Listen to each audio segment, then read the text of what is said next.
And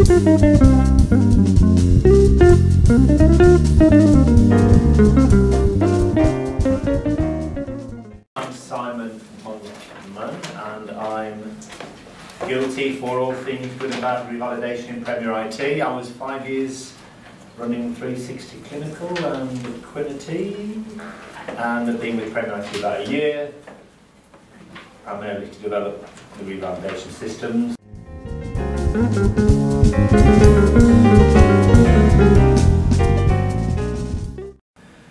I would suggest to anyone who's thinking about how this system should develop that there are two things that they can ask their trust. First of all, is there a robust appraisal process? Firstly, are there sufficient trained appraisers? And by trained appraisers, I'm going to start meaning people who've been trained to the relevant standard as recommended strongly by the Revalidation Support Team.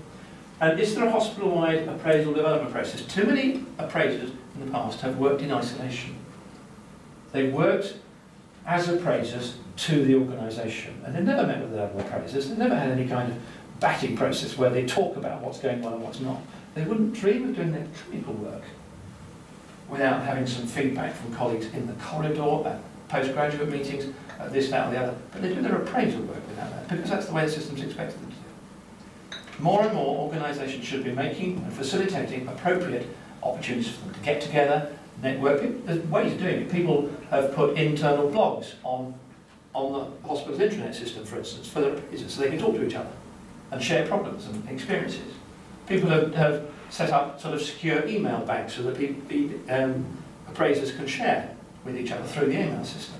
Other organisations have had quarterly meetings where their appraisers can get together and talk like you would at a postgraduate meeting. But having that support and mutual support and opportunities to hear from experts, to get someone like Jenny along to talk about 360, to get someone like Nick along to talk about how it fits into the national process. Those sort of meetings are so valuable, and they're just as important for appraisal delivery as they are for clinical work.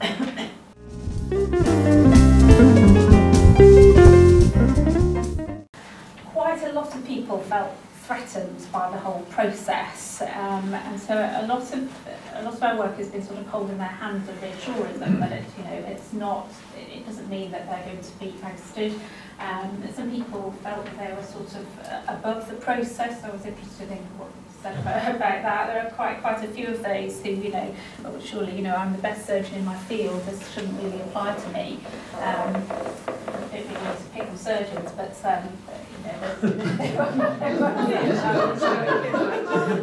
maybe that was just a bit Freudian.